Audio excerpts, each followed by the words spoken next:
20,000 years ago, Earth looked very different. Vast ice sheets covered much of the northern hemisphere, and sea levels were far lower than today.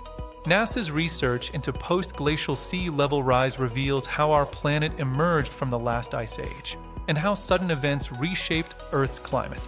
At the height of the last glacial maximum, around 20,000 years ago, global sea levels were approximately 390 feet, or 120 meters, lower than today.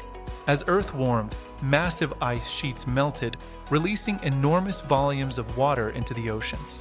Sea level rose by about 65 feet between 20,000 to 15,000 years ago. Early deglaciation began as temperatures increased. Sea level rose by around 160 feet between 15,000 to 10,000 years ago.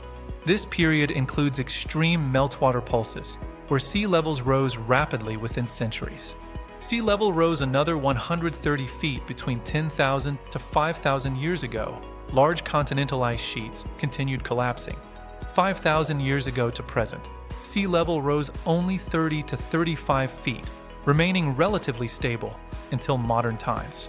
Total global sea level rise since 20,000 years ago was 390 feet. Around 12,900 years ago, Earth experienced a shocking climate reversal known as the Younger Dryas. Despite an overall warming trend, temperatures in the northern hemisphere suddenly dropped, and glacial melting patterns changed abruptly. According to NASA-supported research, one leading explanation is the Younger Dryas impact hypothesis. This hypothesis suggests that fragments of a large asteroid or comet struck or exploded over Earth, possibly over ice sheets in North America, which was causing sudden rise in sea level and temperature drops for centuries. What if I told you that Indians were witnessed this catastrophic and recorded this progressive sea level rise in their ancient Tamil text? Surprising, correct? But it's true. This was recorded in ancient Tamil epic called Silappatikaram.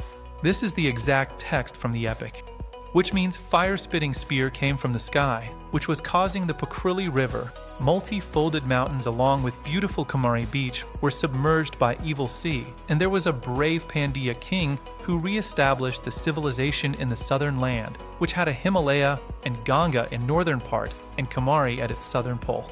It was not stopped there. It was also mentioned about the place called then Madurai, where ancient scholars were getting together for language development, agriculture, art, science, medicine, and culture, etc., which was functioned as a headquarter for their meetings. This initiative was led under the spiritual guidance of Lord Shiva, whom Tamils revere as the godfather of their civilization.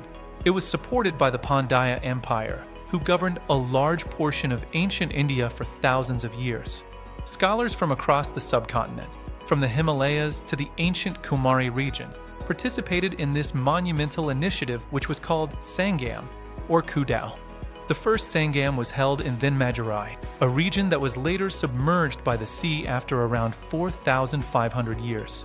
The second Sangam was subsequently established in Kabadaparam, lasting another 3,700 years before that city too was lost to the ocean. These Sangams were nationwide scholarly efforts, drawing participants from across regions and disciplines. As first two Sangams were submerged, kings were finding a place further north which sea can't reach, which is called Madurai. It still exists. These events are not myths, but recorded history, well documented in Tamil classical texts. The references to ancient sea level rise in Tamil literature align with NASA's geological findings, reinforcing the credibility of these records. Ongoing underwater archaeological research also provides evidence of a civilization dating back 15,000 years along Tamil Nadu's coastal region.